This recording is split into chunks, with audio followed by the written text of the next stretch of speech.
Alors, en continuant un petit peu nos allers-retours, c'est vrai qu'il y a une maturité aussi de la 3D en termes de créa, avec une forte démocratisation.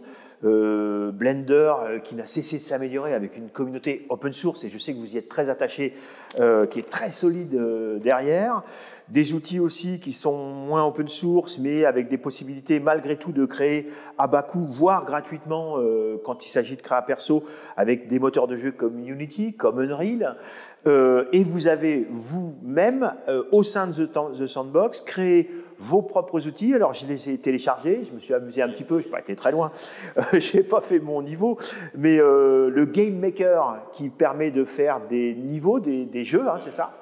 Et le Voxedit, qui est plutôt pour des assets, avatars, objets, la casquette. Les modeler, les animer. C'est comme jouer avec des Lego virtuels. Tout à fait. En fait, ce qui est important aussi, c'est de donner accès aux créateurs à des outils puissants, performants, qui vont leur permettre de donner vie à leur imagination dans ces mondes. Donc Voxedit, ça a été le premier outil qu'on a sorti. Pourquoi? Parce que en fait, on s'est rendu compte qu'il y avait une communauté de voxel artistes. Le voxel art, donc le pixel art, c'est un peu les Space Invaders qu'on peut voir dans la rue, toutes ces fresques et mosaïques en 2D. Le voxel art, c'est l'équivalent, c'est jouer avec ces cubes en 3D pour créer des œuvres. Il y avait une communauté très dynamique qui poste tous les jours sur les réseaux sociaux leurs créations. On s'est rendu compte que le voxel a une esthétique, a une capacité incroyable aussi, c'est que tout ce qui est fait en voxel peut scaler programmatiquement sans aucune déperdition de qualité. Le voxel art est très versatile, c'est-à-dire un peu comme les Lego. On compare ça souvent, tu as le Lego Duplo pour les enfants, donc des formes très basiques, mais tu as aussi le brick art, où tu as des expositions de réalisation en Lego briques qui vont faire le tour du monde, avec des millions de pièces qui représentent des monuments, des merveilles du monde, des personnages, des véhicules. Et transcrire ça avec le voxel art et Voxedit était possible, ce qui nous a permis d'avoir quelque chose d'hyper accessible à quiconque, et en même temps des créateurs hyper talentueux qui vont pouvoir faire des contenus incroyables avec cet outil, et même l'animer. Et donc Voxedit est le seul outil qui permet d'animer du voxel art. Auparavant, on utilisait Blender ou Magica Voxel, mais ça faisait que des contenus statiques. Ça nous a permis de gagner l'intérêt de tous ces créateurs, qui ensuite se sont dit, j'ai des contenus 3D en voxel, super cool, qu'est-ce que j'en fais? Tu sais quoi, tu vas pouvoir faire du jeu vidéo avec. Et ça aussi, ça a été une des réussites de Sandbox, c'est que les artistes, en général, pour faire leur propre jeu vidéo, devaient intégrer un studio, trouver des programmeurs, etc. Là, grâce au Game Maker, qui est no-code, c'est hyper intuitif, juste on drag and drop ces contenus, et donc on crée de manière assez expérientielle, où on teste avec ces contenus, et on fait des jeux rigolos avec. Et donc ça a été le deuxième succès de Sandbox, d'introduire ce no-code Game Maker, qui a permis de déployer des expériences qui vont du simple diorama, donc la scène esthétique qu'on va juste regarder en tant que spectateur, à un vrai jeu interactif avec des quêtes, des dialogues, de la narration, de la musique, et j'en passe. Ce qui s'est aussi beaucoup développé, j'imagine qu'il y a des ponts aussi entre Magica Voxel, qui est très utilisé par les gamers, et Voxedit. Oui, on a des plugins pour importer et exporter, donc on va pouvoir supporter les formats Vox, JLTF, OBJ, etc. Ok. Et puis, quand j'évoque un petit peu le monde de la 3D qui se développe, il y a aussi ces multitudes de services de création d'avatars 3D, dont j'imagine aussi qu'il y a des passages. Et puis, pour revenir un petit peu au casque, on voit que tout ça, ça continue, même si aujourd'hui le problème c'est qu'il n'y a pas des casques dans tous les foyers, puisque je disais récemment aussi, c'est pas faux en entretien, c'est que ça reste quand même un petit peu plus compliqué qu'un téléphone portable, c'est pas seulement allumé, quoi. Souvent en câblage, en install, même l'Oculus qui s'est fortement amélioré. On a vu qu'il y a la tendance aujourd'hui, plutôt que le VR intégral, serait plutôt à la réalité mixte, comme avec le casque. Alors ça, on peut imaginer qu'il y ait un jour des interconnexions avec ces casques et The Sandbox notamment, même si ce n'est pas forcément encore aujourd'hui le cas, mais ça c'est quelque chose dont on peut imaginer que ce soit des plus futurs, mais pas forcément nécessaires aujourd'hui. On a toujours été testeurs et friands des nouveautés technologiques, hein, ça fait partie de notre ADN, donc on a regardé assez tôt tout ce qui va être le Vision Pro, etc. On se rend compte qu'il y avait des possibilités très intéressantes, notamment grâce à la qualité. Le Vision Pro permettait de voir des contenus en voxel autour de nous avec une résolution graphique qui fait qu'on ne pouvait plus distinguer si c'était un contenu virtuel ou réel.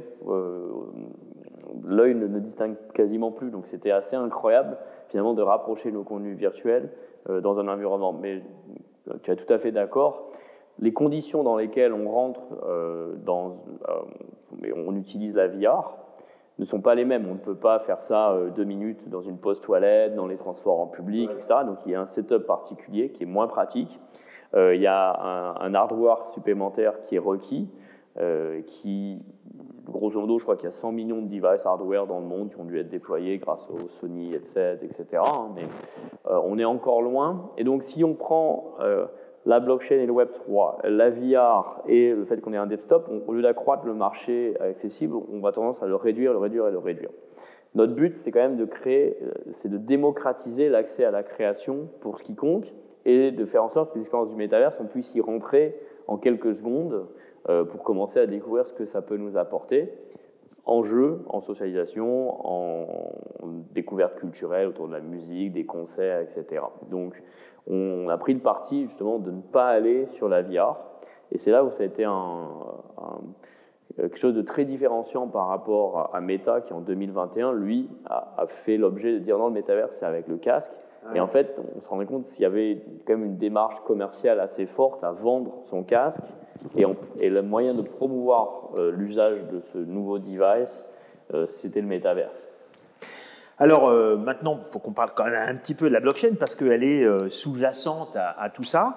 Et vous le dites, hein, je vous ai vu le dire, une de ses véritables valeurs ajoutées, que ce soit d'ailleurs dans le jeu, dans l'art, c'est l'éradication du secret quant à la valeur, et c'est la traçabilité. C'est-à-dire qu'on peut savoir qu'il s'agisse d'un avatar, d'une création, de quoi que ce soit, d'un land, on va en parler aussi, on peut savoir qui a créé, qui a acheté, qui a revendu, à quel coût, à quel moment, à quelle valeur. Ça, c'est un des grands apports de la blockchain, c'est la transparence.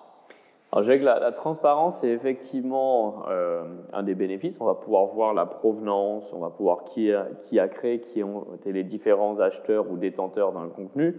On va pouvoir voir surtout la rareté numérique, c'est-à-dire que si un contenu a été, donc le jargon c'est minté, créé sur la blockchain avec un certain nombre de copies numériques, on peut s'assurer qu'effectivement il n'y a que ce nombre de copies numériques qui vont exister et exister pour toujours et donc ça élimine un problème qui est très courant dans le domaine de l'art, c'est cette opacité pour savoir mais il y a combien de copies qui ont été réalisées par cet artiste.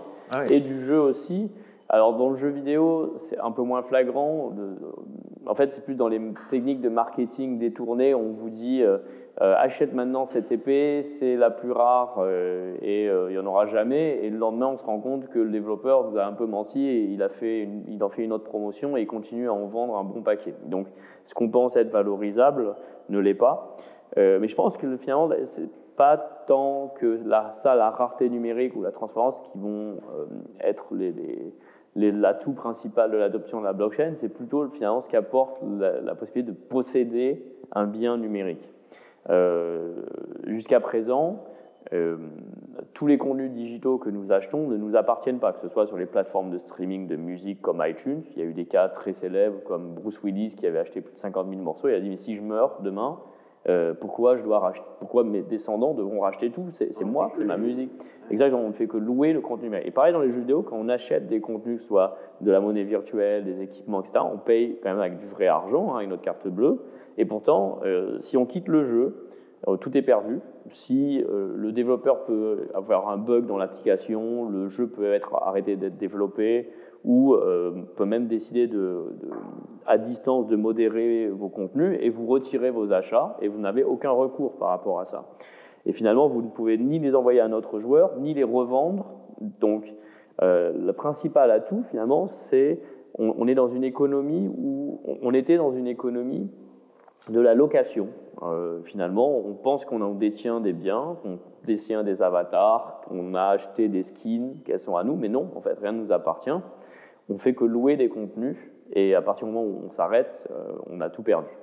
Avec la blockchain, on va pouvoir au moins se les échanger avec d'autres utilisateurs, Et surtout, en fait, ne pas perdre cet argent qu'on a dépensé. Je ne parle même pas de faire un profit quelconque, mais juste ne pas perdre tout ce qu'on a pu acheter, ça vaut 0. Désormais, on peut le vendre pour même seulement 10% du prix d'achat, et ça nous permet de réinvestir dans d'autres jeux, donc contribuer à une économie virtuelle où finalement, chacun des jeux n'est pas une sorte de silo fermé où finalement tout l'argent qui a été dépensé par les joueurs n'est pas redistribué à d'autres joueurs ou à d'autres développeurs, et les seuls bénéficiaires sont la plateforme qui touchait jusqu'à présent 30%, ça a changé un petit peu, mais grosso modo 30% de commission sur chaque achat, et le développeur qui garde le reste et va l'utiliser à des fins très souvent pour payer évidemment les salaires de ses employés dans les studios, mais surtout faire du marketing, donc alimenter la machine typique du Web 2 avec les GAFA, où les utilisateurs, donc les plateformes telles que Google, Apple, Facebook, etc., vont collecter les données des utilisateurs pour que derrière pouvoir cibler grâce à des campagnes publicitaires et faire en sorte de vendre ces campagnes publicitaires aux développeurs d'applications pour pouvoir acquérir des nouveaux utilisateurs, etc.